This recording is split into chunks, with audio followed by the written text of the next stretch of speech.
नमस्कार मित्रांनो, अभ्यासवाणी या चॅनलवर तुमचं स्वागत आहे. अभ्यासवाणी रोज अभ्यास रोज प्रगती. आजच्या या लेक्चरमध्ये आपण एक अत्यंत महत्त्वाची करंट अफेअर्स अपडेट पाहणार आहोत. अलीकडेच केंद्र सरकारने देशातील काही राज्यांमध्ये राज्यपालांच्या नियुक्तीमध्ये बदल जाहीर केले आहेत आणि त्या बदलामध्ये महाराष्ट्राचाही समावेश आहे. म्हणूनच आजचा आपला प्रश्न असा आहे, महाराष्ट्राचे नवे राज्यपाल कोण? तर बघा मित्रांनो, या प्रश्नाचे योग्य उत्तर आहे जिष्णुदेव वर्मा.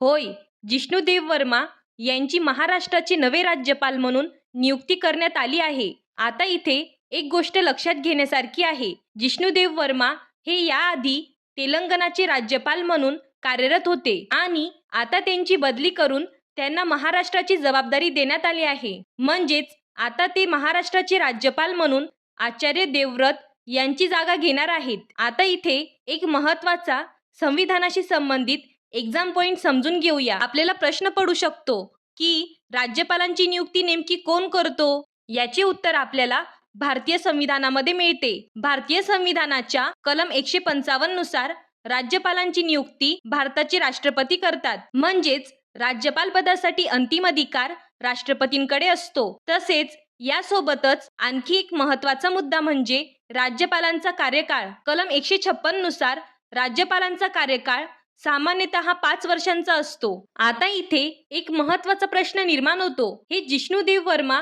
नेमके कोण आहेत आणि त्यांची पार्श्वभूमी काय आहे? चला तर मग त्यांच्याबद्दल थोडक्यात माहिती जाणून घेऊया. तर बघा मित्रांनो, जिष्णुदेव वर्मा हे मूळचे त्रिपुरा राज्यातील आहेत आणि ते तेथील एक अनुभवी राजकारणी म्हणून ओळखले जातात. विशेष म्हणजे 2018 ते 2023 या कालावधीत त्यांनी त्रिपुराचे उपमुख्यमंत्री म्हणून काम केले आहे. म्हणजेच राज्याच्या प्रशासनाचा आणि राजकारणाचा त्यांना चांगला अनुभव आहे. याचबरोबर त्यांनी अनेक महत्त्वाच्या विभागांची जबाबदारीही सांभाळली आहे. त्यामुळे त्यांची प्रशासकीय पकड मजबूत मानली जाते. फक्त राजकारणच नाही तर जिष्णुदेव वर्मा यांचा सहभाग क्रीडा आणि साहित्य या क्षेत्रातही दिसून येतो. उदाहरणार्थ, ते बॅडमिंटन असोसिएशन ऑफ इंडिया या संस्थेशीही जोडलेले आहेत आणि त्यांनी तिथे महत्त्वाची भूमिका पार पाडली आहे. तसेच ते कवी आणि लेखक म्हणूनही ओळखले जातात. म्हणजेच जिष्णुदेव वर्मा हे फक्त राजकीय व्यक्तिमत्व नाहीत, तर प्रशासन, क्रीडा आणि साहित्य या तिन्ही क्षेत्रांमध्ये सक्रिय असलेले व्यक्तिमत्व आहेत. तर बघा मित्रांनो, आपण आताच जिष्णुदेव वर्मा यांची पार्श्वभूमी पाहिली, पण इथे एक गोष्ट लक्षात घेण्यासारखी आहे. त्यांची नियुक्ती ही फक्त एकट्या महाराष्ट्रापुरती मर्यादित नाही.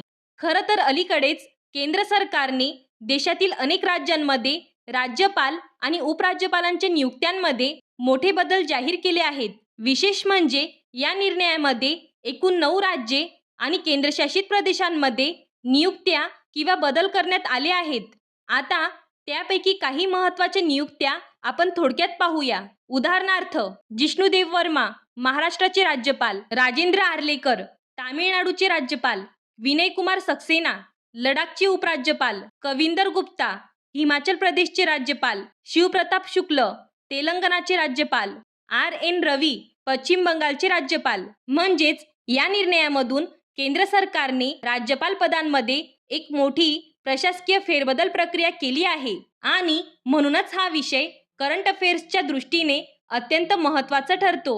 पण स्पर्धा परीक्षांच्या दृष्टीने विचार केला तर या संपूर्ण विषयातून काही महत्त्वाचे एक्झाम पॉइंट्स लक्षात ठेवणे खूप आवश्यक आहे. म्हणून आता आपण एक्झामसाठी लक्षात ठेवण्यासारखे काही महत्त्वाचे मुद्दे थोडक्यात पाहूया.